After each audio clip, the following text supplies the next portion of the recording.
Hello everyone. तो आज हम देखेंगे क्लास 8th का NCERT book Hindi medium 3.2 exercise chapter 3 का। ठीक है, तो इसमें हमें पहला क्वेश्चन दिया गया है कि निम्नलिखित निम्नलिखित आकृति में एक्स की वैल्यू याद करनी है। ठीक है, जैसे ये एक्स है। ठीक है, अब ये देखो यहाँ पे हम देखेंगे फिगर में, ए वाले फिगर में, कि जो भी हमें एंगल की माप दी गई है वो बाहर साइड से दी गई है। बाह्य कोण कहलाएगा। कौन सा कोण है ये? बाह्य कोण। बाह्य कोण कितना है? 125। इसमें देखो 125, इसमें देखो एक्स।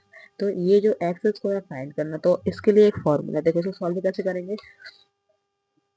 3.2 का ई वाला, इसका त्रिभुज के बाह्य कोणों का योगफल कितना है? 360 है। ठीक है, ये लाइन फिक्स है। जितने कोई भी त्रिभुज होगा अगर उस पर बाह्य कोण को हम याद का ऐड करेंगे यानी कि योग करेंगे तो उसका योगफल कितना आएगा? 360 आएगा। ठीक है, अब देखो हमने डायग्राम में देखा कि हमें 125 दिया, एक बार फिर 125 दिया, फिर कितना दिया? एक्स दिया। तो हमने फिर 125 ऐड किया, 125 ऐड किया और एक्स किया, सारे बाह्य कोण को ऐड किया और बराबर कितना? 360 लिखा, यानी 360। फिर इनको ऐड किया तो 250 आया प्लस एक्स आया और यहाँ पे 360। फिर 360 तो अपनी जगह पे था, 250 को हमने उस साइड लेके गए, यहाँ पे प्लस का था, इस साइड जाएगा तो माइनस का हो जाएगा। इसमें से इसको हमने माइनस कर दिया तो हमारा कितना है? एक्स की वैल्यू 110। ठीक है, ये हमारी एक्स की वैल्यू निकल गई। अब दूसरा देखेंगे, दूसरे फिगर में क्या बोला है कि देखो दूसरे फिगर में ना हमको यहाँ 60 दिया है लेकिन यहाँ पे कुछ नहीं दिया, यहाँ पे 70 दिया, यहाँ पे एक्स दिया, यहाँ पे कुछ नहीं दिया। देखो यहाँ पे देखोगे अगर बहुत ध्यान से तो एल बन रहा, और जहाँ पे एल बन जाए वहां पे कितने का एंगल हो जाएगा? 90 का। तो ये एंगल कितने का हुआ? 90 का। क्लियर। यहाँ पे भी देखो एल बन रहा है, बन रहा है ना, तो एल जहाँ पे बनेगा वो कितने का एंगल होगा? 90 का। तो यहाँ पे देखो एक ये और ये कितने के हैं? 90 के। तो हम इसमें भी क्या करेंगे, ये देखो 5 भुजाओं से बन रहा, 1 2 3 4 5, तो ये पंचभुज हो जाएगा। ठीक है, तो पंचभुज के बाह्य कोणों का भी योगफल कितना होगा? 360 होगा। कितना होगा? 360 होगा। तो हमने फिर से 90 70 जितने भी हमारे बाहर के एंगल थे तो हमें 90 90 70 60 में दिया गया था और एक्स।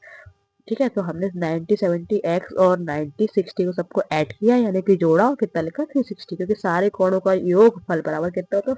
360 यानी कि 360। इसको ऐड किया तो इतना आया, फिर इसको लिख दिया, इसको लिख दिया प्लस बराबर में 360। फिर इन दोनों को ऐड किया 310 आया, एक्स प्लस में था, यहाँ पे इसको लिखा। फिर एक्स बराबर 360 था ही था और इसको लेके गए वहां पे, तो मैथ्स का हो गया। तो जब मैथ्स का होगा तो इसको इसमें से घटाएंगे तो हमारा कितना आ जाएगा? एक्स बराबर 50 आंसर। क्लियर। अब देखो नेक्स्ट बोला है एक समबाहुभुज का प्रत्येक बाह्य कोण की माप ज्ञात कीजिए जिसकी भुजाएं, ये क्या दिया है? भुजाएं नहीं है, कितनी? 9 भुजाओं, और दूसरा वाला दिया है कि 15 भुजाओं। तो इसको कैसे करेंगे? इसको करने का भी बिल्कुल सिंपल तरीका है। हमें पता, देखो हमें तो पता है कि सारे बाह्य कोणों का योग कितना होता है? 360 होता है। ठीक है, और हमारी जो भुजाएं होती है वो क्या? एन मान लेंगे। ठीक है, इसके लिए है फॉर्मूला कि अब देखो माना कि भुजाएं कितनी है हमारी? एन है, मतलब हमें पता तो है 9 है यहाँ पे, लेकिन फॉर्मूले के लिए एन है। तब अगर एन मानेंगे भुजाएं तो फॉर्मूला क्या लगेगा? बाह्य भुज के बाह्य कोणों का योगफल बराबर कितना? 360। तब प्रत्येक बाह्य कोण बराबर क्या होगा? 360 में हम जितनी हमारे पास भुजाएं है, मान ला था हमने एन है तो एन से ही भाग देंगे। अब हमें फाइंड कितने करना? 9 का। तो 360 लिखेंगे, अपन में 9 लिखेंगे, 9 से इसमें डिवाइड करेंगे, कितना आएगा? 40 डिग्री। यानी कि अगर हमारे पास 9 भुजाओं का समसर बहुभुज है, ये मतलब कि 9 भुजाएं की बहुभुज है, तो उसमें जो एंगल बनेगा बाह्य बाह्य कोण, तो वो कितने डिग्री का होगा? 40 डिग्री का होगा। ठीक है, ये हमारा आंसर आ गया। अब दूसरे वाले के लिए निकालते हैं 15। सेम इसी तरीके से निकालेंगे, उसमें फॉर्मूला लगाएंगे डायरेक्ट। एन बराबर कितना है? 15 है, तो लिखेंगे प्रत्येक बाह्य कोण बराबर 360 अपॉन 15। ठीक है, और 15 से इसको काटेंगे तो आंसर कितना आएगा? 24 डिग्री। ये हमारे क्या आ गया? बाह्य कोण आ गया। अब देखो नेक्स्ट थर्ड क्वेश्चन क्या कहता है। थर्ड क्वेश्चन बोलता है कि एक एक समबाहुभुज की कितनी भुजाएं होगी यदि बाह्य कोण की माप कितनी दी है आपको? 24। सेम वही, मतलब इसमें हमें क्या गया? इसमें हमें बाह्य कोण दे दिया। ठीक है, और हमसे क्या पूछिए? भुजाएं कितनी होंगी। ठीक है, सेम वही फॉर्मूला लगेगा। देखो माना कि कुल भुजाएं कितनी है? एन है। ठीक है, कुल भुजाएं कितनी है? एन है, तो एन बराबर समबाहुभुज के प्रत्येक बाह्य कोण का योग। ठीक है, जो बहुभुज है उसके प्रत्येक बाह्य कोण का योग कितना था हमारा? 360 था, है ना। अपॉन में प्रत्येक बाह्य कोण की माप, जो हमें माप दी गई है 24, वो तो हमें 360 लिखा क्योंकि ये हमने पढ़ के रखा है। अपॉन में 24 हमें दिया है, उसमें गिवन है क्वेश्चन में। 24 से उसको जब हम डिवाइड किया तो कितने बार में कट गया? 15 बार में। तो ये 15 हमारा क्या हो गया? आंसर हो गया। क्लियर। अब देखेंगे कौन सा?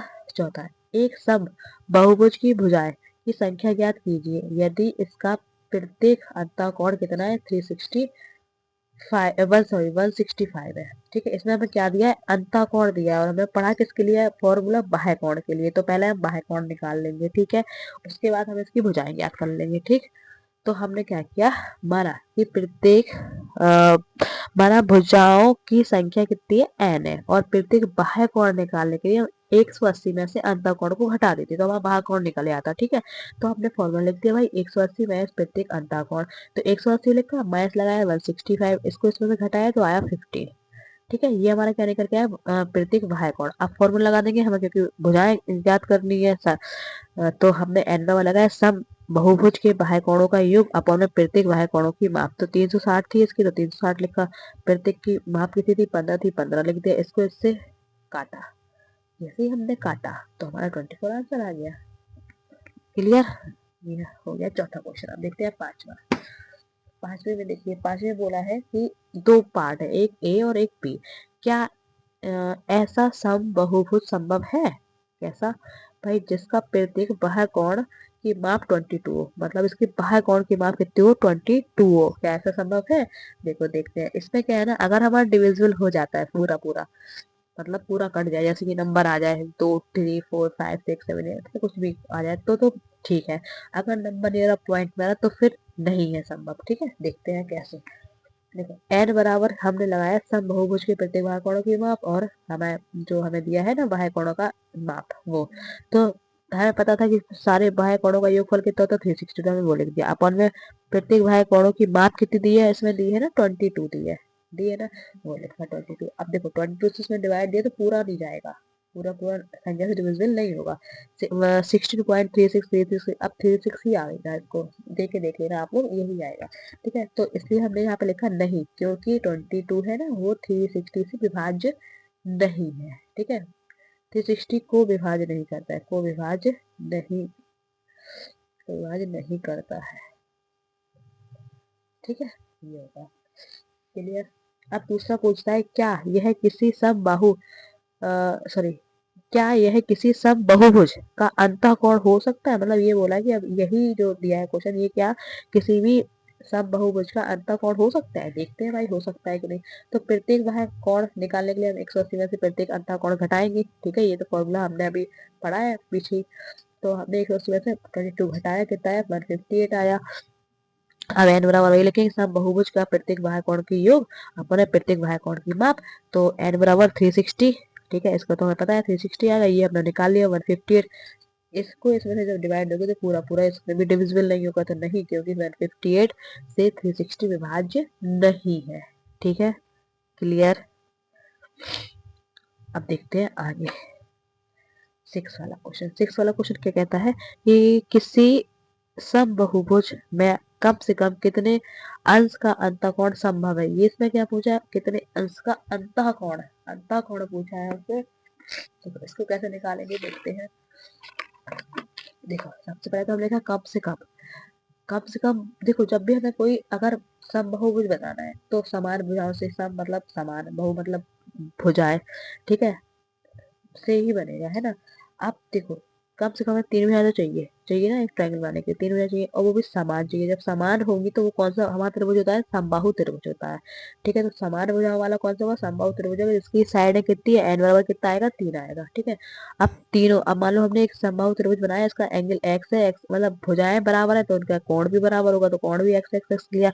तीनों में x x x बराबर कितना? 180 थी। अब तो जो त्रिभुज की प्रमेय है ना कि अंतःकोणों का योग कितना 180 होता है, तो 180 लिख दिया। अब यहाँ पे 1x 2x और 3x को जोड़ा तो 3x हो गया, 3x बराबर 180 यानी कि 180। फिर x यही लिखा, ये 3 जाएगा नीचे, 180 में से इसको काटा तो कितना है? 60 आया। x बराबर कितना? 60। अतः समबहुभुज में कम से कम 60 का अंतःकोण संभव है। ठीक है, कितने का है? 60 का। क्लियर?